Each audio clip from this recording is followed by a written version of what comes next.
오늘부터 하루 15분씩 걷기부터 시작해보세요. 이 작은 실천이 여러분의 남은 인생을 더 건강하고 활기차게 만들어줄 수 있습니다. 두 번째는 경제적 독립입니다. 자녀에게 의지해 힘든 노후를 보내기보다는 철수처럼 준비하여 당당하게 살고 싶은 마음이 클 것입니다. 지금 시작해도 절대 늦지 않습니다. 작은 저축부터 새로운 수입원을 찾는 것까지 할 수 있는 일들이 많습니다. 세 번째는 긍정적인 마인드입니다. 장미영님은 우울증을 극복하고 수필가가 되셨고, 유정숙님은 수술 후 긍정적인 마음으로 웃음치료사가 되셨습니다. 나이는 단지 숫자일 뿐입니다. 우리에게는 여전히 무한한 가능성이 있습니다. 지금 여러분이 몇 살이든 중요한 것은 아닙니다. 인생의 황금기는 바로 지금부터입니다. 건강을 챙기세요. 경제적 독립을 준비하세요. 그리고 무엇보다 긍정적인 마음을 가지세요. 배우자와 자녀는 소중하지만 결국 여러분의 인생은 여러분이 책임져야 하는 것입니다. 매일 아침 거울을 보며 이렇게 말해보세요. 나는 할 수 있다. 나는 가치 있는 사람이다. 내 인생은 지금부터가 진짜다. 오늘부터 작은 변화를 시작해보세요. 여러분의 하루하루가 더욱 행복하고 건강하며 당당하기를 바랍니다. 더 많은 삶의 지혜를 나누고 싶습니다. 여러분의 소중한 이야기도 댓글로 꼭 들려주세요. 그리고 이 메시지가 더 많은 사람들에게 전해질 수 있도록 구독과 좋아요, 알림 설정 부탁드립니다. 이 영상을 소중한 분들과 공유해주세요. 여러분 모두 적어도 괜찮았다고 합니다. 남편이 직장이 있었으니까요. 제 월급은 아이들 학원비와 과외비에 쓰느라 적금을 들 생각조차 못했습니다. 써야 할 곳이 많았기 때문입니다. 남편은 중소기업 영업부장으로 일하다 퇴직 후 5년을 지냈고 퇴직금으로 생활을 이어갔습니다. 그러던 중 남편의 건강이 악화되면서 병원비가 늘었고 결국 뇌졸중으로 쓰러지며 반신마비가 왔습니다. 병원비로 모든 돈이 나가게 되었죠. 자녀들은 이미 각자의 가정을 꾸리고 있었습니다. 처음에는 아이들이 도와주겠다고 했습니다. 큰딸이 매달 50만 원, 작은 아들이 30만 원을 보냈습니다. 하지만 남편의 병원비와 생활비를 감당하기에는 턱없이 부족했습니다. 몇 달이 지나면서 자식들도 부담스러워했습니다. 결국 이순자는 다시 일을 해야 했습니다. 그러나 나이가 많아 일자리를 찾는 것이 쉽지 않았습니다.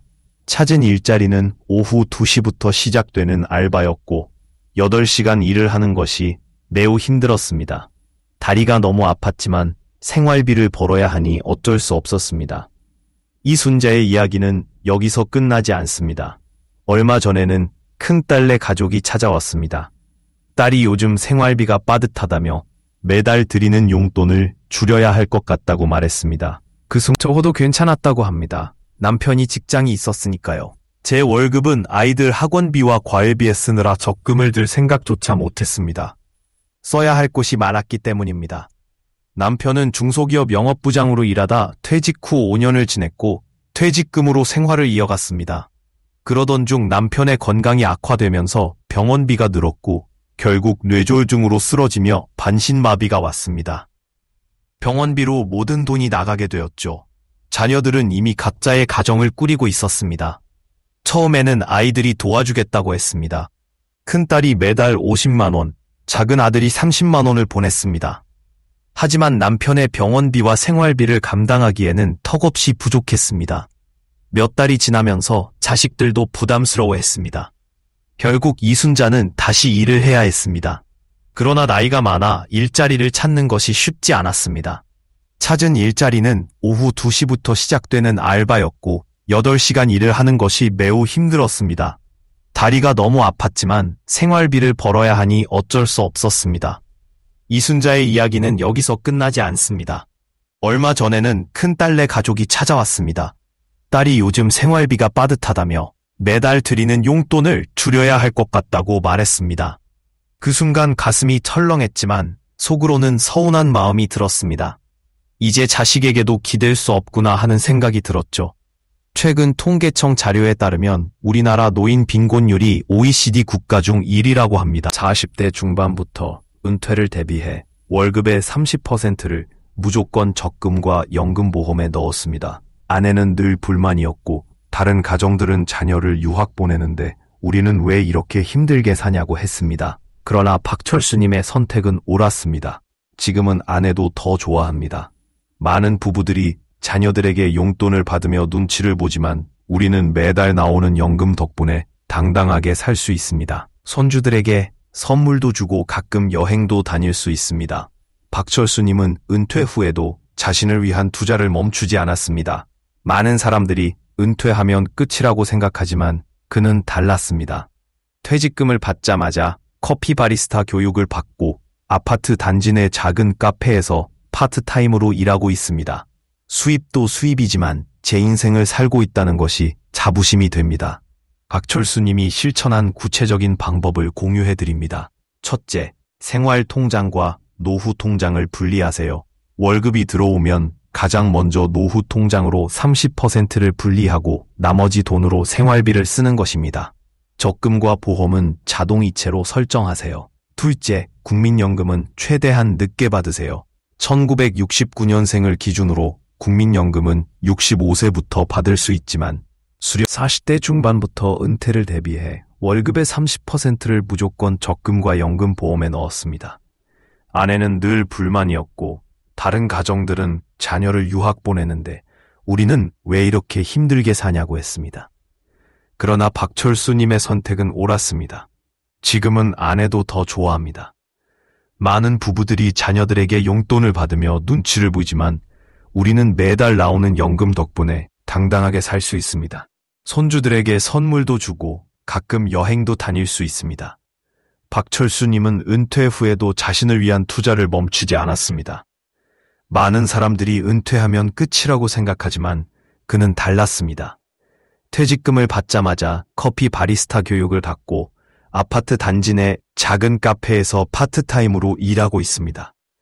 수입도 수입이지만 제 인생을 살고 있다는 것이 자부심이 됩니다. 박철수님이 실천한 구체적인 방법을 공유해드립니다. 첫째, 생활통장과 노후통장을 분리하세요. 월급이 들어오면 가장 먼저 노후통장으로 30%를 분리하고 나머지 돈으로 생활비를 쓰는 것입니다. 적금과 보험은 자동이체로 설정하세요. 둘째, 국민연금은 최대한 늦게 받으세요. 1969년생을 기준으로 국민연금은 65세부터 받을 수 있지만 수령을 5년 평생 전업주부였고 자녀 셋을 대학에 보냈습니다. 그런데 5년 전 남편이 음주운전 차량 사고로 세상을 떠났습니다. 그 사고로 보험금 2억 원을 받았지만 어떻게 살아가야 할지 막막해졌습니다.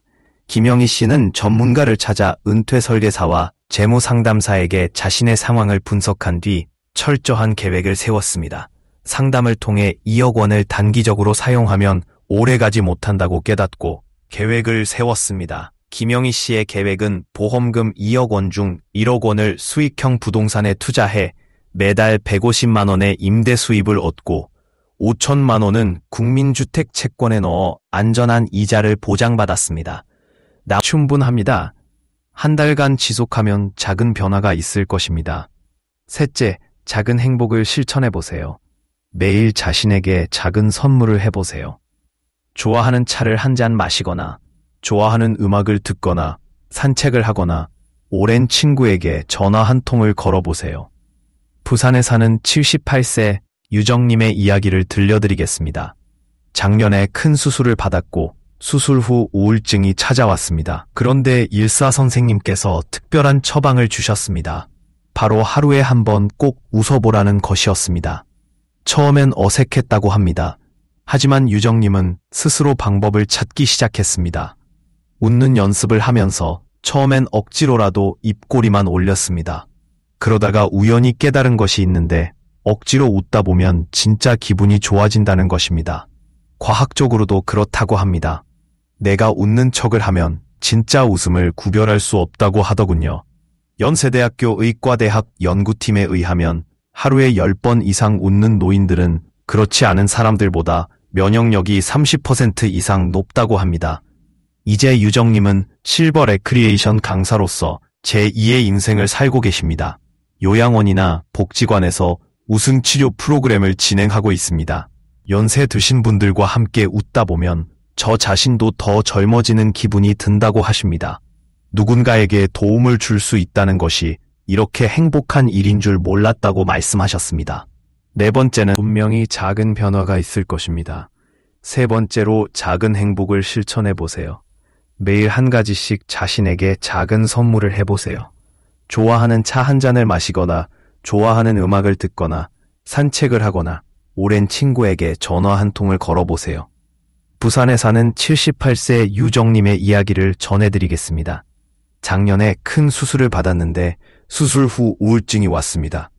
그런데 일사 선생님이 특별한 처방을 주셨어요. 바로 하루에 한 번 꼭 웃어보라는 것이었죠. 처음에는 어색했지만 웃는 방법을 찾기 시작했습니다. 스스로 웃는 연습을 하면서 억지로라도 웃다 보니 진짜 기분이 좋아졌어요. 과학적으로도 억지로 웃으면 진짜 웃음처럼 느껴진다고 합니다. 연세대학교 의과대학 연구팀은 하루에 10번 이상 웃는 노인들이 면역력이 30% 이상 높다는 연구 결과를 발표했습니다. 현재 유정수님은 실버 레크리에이션 강사로 활동하고 있으며 요양원이나 복지관에서 웃음 치료 프로그램을 진행하고 있습니다. 연세 드신 분들과 웃다 보면 저 자신도 더 젊어지는 기분이 들고 누군가에게 도움을 줄 수 있다는 게 이렇게 행복한 일인 줄 몰랐어요. 네 번째는 새로운 도전을 두려워하지 않는 것입니다. 나이는 숫자에 불과합니다. 늦었다고 생각할 때가 바로 시작할 때입니다. 실패해도 괜찮습니다. 도전하는 분명히 작은 변화가 있을 것입니다. 세 번째로 작은 행복을 실천해 보세요. 매일 한 가지씩 자신에게 작은 선물을 해보세요. 좋아하는 차 한 잔을 마시거나, 좋아하는 음악을 듣거나, 산책을 하거나, 오랜 친구에게 전화 한 통을 걸어보세요. 부산에 사는 78세 유정님의 이야기를 전해드리겠습니다. 작년에 큰 수술을 받았는데 수술 후 우울증이 왔습니다. 그런데 일사 선생님이 특별한 처방을 주셨어요. 바로 하루에 한 번 꼭 웃어보라는 것이었죠. 처음에는 어색했지만 웃는 방법을 찾기 시작했습니다. 스스로 웃는 연습을 하면서 억지로라도 웃다 보니 진짜 기분이 좋아졌어요. 과학적으로도 억지로 웃으면 진짜 웃음처럼 느껴진다고 합니다. 연세대학교 의과대학 연구팀은 하루에 10번 이상 웃는 노인들이 면역력이 30% 이상 높다는 연구 결과를 발표했습니다. 현재 유정수님은 실버 레크리에이션 강사로 활동하고 있으며 요양원이나 복지관에서 웃음 치료 프로그램을 진행하고 있습니다. 연세 드신 분들과 웃다 보면 저 자신도 더 젊어지는 기분이 들고 누군가에게 도움을 줄 수 있다는 게 이렇게 행복한 일인 줄 몰랐어요. 네 번째는 새로운 도전을 두려워하지 않는 것입니다. 나이는 숫자에 불과합니다. 늦었다고 생각할 때가 바로 시작할 때입니다. 실패해도 괜찮습니다. 도전하는 과정 자체가 이미 성공입니다. 오늘부터 하루 15분씩 걷기를 시작해보세요. 이 작은 실천이 여러분의 인생을 건강하고 활기차게 변화시킬 수 있습니다. 바랍니다. 더 많은 삶의 지혜를 나누고 싶습니다. 여러분의 소중한 이야기도 댓글로 들려주세요. 또한 이 메시지가 더 많은 사람들에게 전달될 수 있도록 구독과 좋아요, 알림 설정 부탁드립니다. 그리고 이 영상을 소중한 분들과 공유해주세요. 여러분 모두 건강하고 행복한 노후를 맞이하시길 진심으로 바랍니다. 감사합니다. 오늘부터 하루 15분 걷기부터 시작해보세요. 이 작은 실천이 여러분의 남은 삶을 더 건강하고 활기차게 만들어줄 수 있습니다. 두 번째는 경제적 독립입니다. 자녀에게 의존해 힘든 노후를 보내기보다는 철수처럼 준비하여